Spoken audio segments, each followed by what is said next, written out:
um jovem de apenas 17 anos que causou pânico, uma onda de medo terrível lá na cidade de Cracóvia, na Polônia. Esse rapaz tinha apenas 17 anos e ele disse, quando ele foi preso, que causar sofrimento aos outros para ele era uma beleza, era uma arte. E ele não via ele mesmo como alguém mau. A infância dele foi uma infância praticamente normal. Ele era um jovem de uma família normal, com pais amorosos, porém, quando a irmã dele nasceu, ali ele viu que tinha que dividir o amor dos pais. Ele se sentiu renegado, ele se sentiu em segundo plano. E então ele passou a maltratar a irmã dele. Ele batia nela com cintos, com vara, ele trancava ela no quarto. E eu acredito que tudo isso escondido dos pais, porque os pais não sabiam disso. Quando ele foi preso, os especialistas declararam que ele era um psicopata, emocionalmente imaturo, sem remorso, com impulso de matar. Ele tinha fascinação por armas, por sangue e por violência.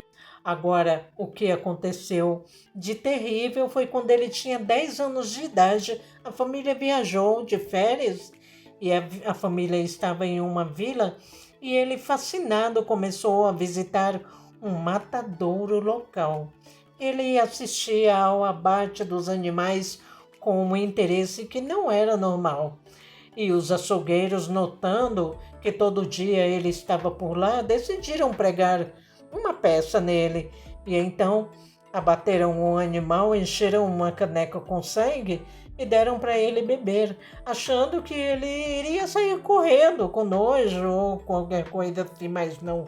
Ele bebeu aquele sangue tranquilamente, como se fosse algo normal. E os açougueiros ficaram assim horrorizados. E aí, posteriormente, ele começou a colecionar armas, dezenas de facas, punhais, navalhas que ele colecionava, mantinha no seu quarto e ele passava horas admirando aquelas facas. E então ele foi a uma igreja. E lá nessa igreja ele se sentou e esperou.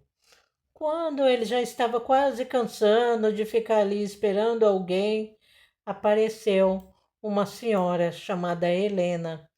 Ela foi lá, se ajoelhou, começou a orar e ele lá atrás, olhando para ela.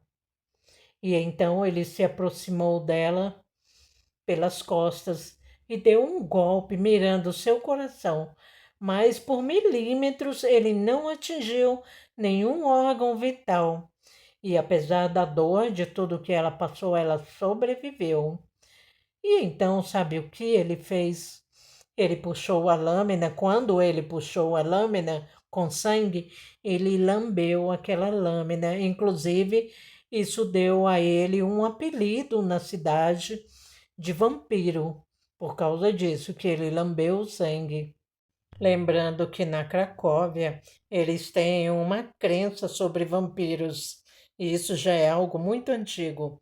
Mas voltando à nossa história, nesse mesmo mês, era um mês de setembro, ele atacou novamente. Ele atacou uma senhora de 78 anos.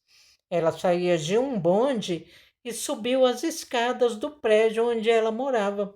Ele seguiu essa mulher e aplicou também um golpe pelas costas. O impacto fez com que ela rolasse escada abaixo. Novamente ele fugiu, acreditando que ela estava morta, mas essa também sobreviveu. A polícia começou a ver que ali tinha um problema. Não foi roubo, não foi abuso, foi pura violência gratuita. 6 dias depois, ainda no mês de setembro, ele voltou novamente a uma igreja. E então o vampiro de Cracóvia estava causando um pânico terrível na cidade. E ele parou um tempinho. Ele ficou em silêncio e esse silêncio durou 17 meses. E como ele estava frustrado porque as outras vítimas dele haviam sobrevivido, ele inventou outro método. Agora ele ia tentar envenenar as pessoas. E então ele conseguiu o arsênico e começou a frequentar bares e restaurantes. E ele colocava ali dentro da bebida, dentro de um copo, e deixava lá para ver se alguém tomava. Só que, como a bebida estava aberta, ninguém tomava. Então, esse plano dele não deu certo. Aí ele tentou causar incêndios, mas isso também não deu certo.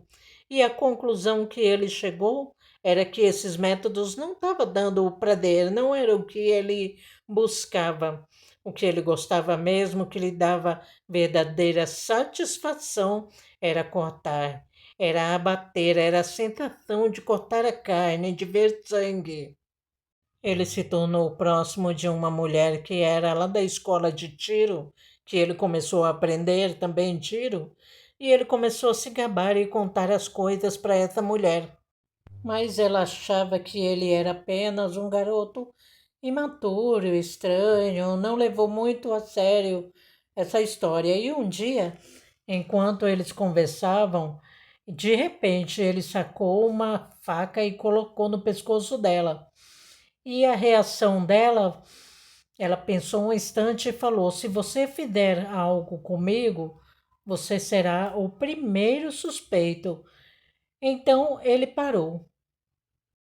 Pouco tempo depois disso, ele assassinou um garoto de 11 anos. E quando isso aconteceu, o terror se instalou na cidade. Alguns meses depois, ele estava em um prédio e uma menina de 7 anos de idade desceu para pegar as cartas do correio. Ele agarrou essa menina e atingiu ela 8 vezes. Porém, ela gritou muito e os gritos dela atraíram a atenção dos vizinhos, então ele fugiu. Depois desse ataque a essa menina, essa notícia se espalhou. Então, aquela mulher com quem ele conversava e ele se gabava, ela pensou bem nas coisas que ele dizia e ela viu que as coisas que ele contava tinha detalhes que só o agressor poderia saber. E ela se deu conta de que ele era o monstro que estava aterrorizando a cidade. Então ela foi à polícia e contou tudo o que ela sabia, tudo que ele se gabava, que ele contava para ela. Então, por 3 meses, a polícia ficou vigiando ele, olhando onde ele estudava, onde ele morava, tudo o que ele fazia. Os policiais foram à casa dele e encontraram um jovem gentil acima de qualquer suspeita, aparentando calma, mas quando os policiais foram ao quarto dele, a calma dele desapareceu e os policiais encontraram 16 armas brancas afiadas, um atlas de anatomia humana marcado, os locais do corpo humano que eram fatais. A polícia prendeu ele, chamou as vítimas, as pessoas que tinham sobrevivido, para reconhecerem ele. E depois que essa notícia se espalhou, ele nem mostrou arrependimento, pelo contrário, ele estava visivelmente feliz, sorrindo para as câmeras, relaxado enquanto ele narrava, enquanto ele mostrava as coisas horríveis que tinha dentro da cabeça dele e que ele tinha planejado. Ele foi condenado à prisão perpétua e Cracóvia estava em choque, porque as pessoas exigiam a pena capital. E, por fim, ele foi condenado à morte e, em maio de 1968, ele foi enforcado. Ele foi enforcado aos 21 anos de idade. Até hoje, esse caso assombra a Polônia e a dor e o medo que ele causou viraram atração turística em um passeio chamado Cracóvia Macabra.